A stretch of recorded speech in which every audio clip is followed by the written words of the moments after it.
There are moments in life when you hear news that doesn't feel loud at first. It settles quietly, like a thought you weren't expecting. Someone you care about is moving, or maybe someone you haven't met yet is already on the move. And your heart feels a mix of curiosity, sadness, and something you can't quite name. I've learned that God often works in ordinary shifts. A change of address, a new job, a season ending without a clear explanation. Scripture reminds us that the steps of a person are ordered by the Lord, even when the person doesn't see the whole road. And that ordering is rarely dramatic. It's usually subtle, almost easy to miss. Many people think love only grows when two people are close, but the Bible often shows God shaping hearts while people are apart. Jacob worked far from home before love matured. Ruth left everything familiar before she met Boaz. Distance did not cancel the plan. It refined it. Allows movement because staying would keep us small. Not sinful, just stuck. And love that lasts requires room to grow roots deep enough to hold weight. If you're feeling unsettled by the idea that someone significant is relocating, I want you to breathe for a moment. This is not loss by default. Change is not betrayal, and silence does not mean absence. Ecclesiastes tells us there is a time for everything, not because everything is easy, but because nothing is random. What feels like disruption may actually be alignment happening quietly behind the scenes. I've watched people chase love while avoiding growth, and I've watched others grow thinking love had forgotten them. The second group often discovers that God was preparing them to recognize love when it finally arrived. Relocation does something important. It strips away familiarity. It forces trust. It teaches dependence on God rather than comfort. And love, shaped in that space, becomes honest, not needy. You are not behind because your story looks different. You are not forgotten because the road curves instead of going straight. The Psalms speak of God being near to the brokenhearted, not because brokenness is the goal, but because humility makes space for guidance. If someone you care about is moving away, or if you sense that the person meant to walk with you is being shaped elsewhere, resist the urge to panic. Faith is not about controlling outcomes. It is about trusting character. God's character has always been patient, thoughtful, and deeply personal.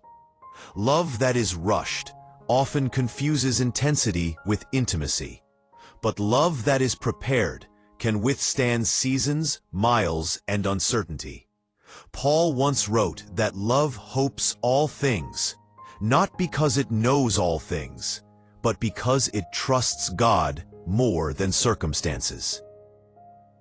This season may be asking you to tend to your own soul, to heal old wounds, to learn how to be whole. Rather than half waiting for someone else to complete you, that work is holy work.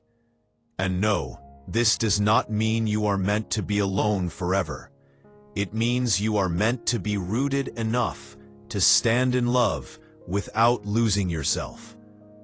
If God is allowing movement, it is not to confuse you. It is to clarify you, to show you what you value, what you fear, and where your faith truly rests. Jesus often met people while they were traveling, on roads, at wells, in places of transition, because movement opens hearts in ways comfort never does. So today, don't demand answers. Offer trust. Don't rush the story. Receive the lesson. And don't measure love by proximity alone. God's timing has never needed your anxiety to work. It only needs your willingness. If this reflection speaks to where you are right now, you're welcome to be part of the Radiantia Soul Lift channel, not as a requirement, but as a shared space for encouragement and grounded faith section. You can leave a kind word in the comments if you feel led, or share this with someone who might need calm reassurance today. Above all, rest in this truth. God is not late. Love is not lost. And what is meant to grow will grow, even across distance. May your heart stay open, your spirit stay patient, and your trust stay anchored in the one who sees the whole journey, even when you only see the next step. And as you sit with this, I want you to know something gently.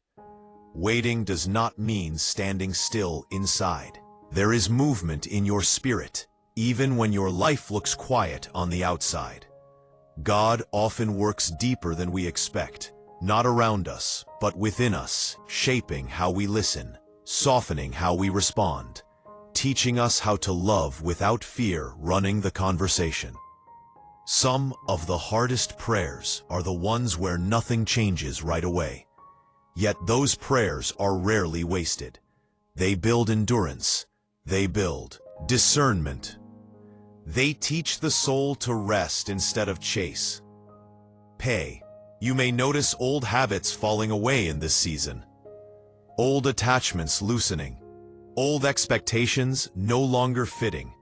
That is not emptiness. That is room being made. The Bible speaks of renewal as something that happens from the inside out, a quiet transformation of the mind and heart, so that when new relationships arrive, we recognize them with wisdom instead of desperation. It's easy to confuse longing with loneliness, but longing can be sacred. It reminds you that you are capable of deep connection, that your heart is alive, and that love still matters to you. If someone is relocating, changing paths, or becoming distant for a time, resist the urge to interpret it as rejection. Not every separation is abandonment. Sometimes it is preparation, wearing unfamiliar clothing. I've seen people hold on too tightly and crush what they were afraid to lose. And I've seen others release control and watch trust grow stronger than they imagined. Faith does not cling. Faith entrusts. The book of Proverbs speaks about trusting the Lord with all your heart and not leaning only on what you understand. That verse isn't meant to silence your questions.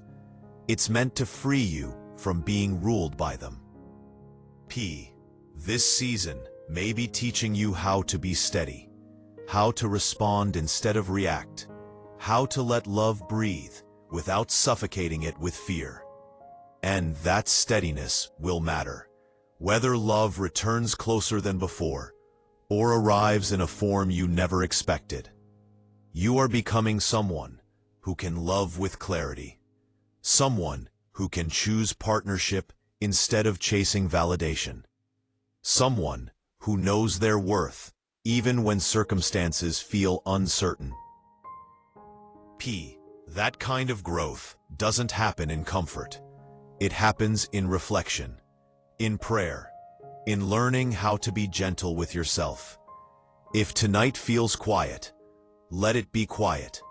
God does some of his best work in silence, not because he is distant, but because he is close enough that he does not need to shout. Take care of your heart. Speak kindly to yourself. And remember that love guided by God is never rushed, never careless, and never wasted. Even now, something meaningful is unfolding. Not loudly, not dramatically, but faithfully. And that is enough for today.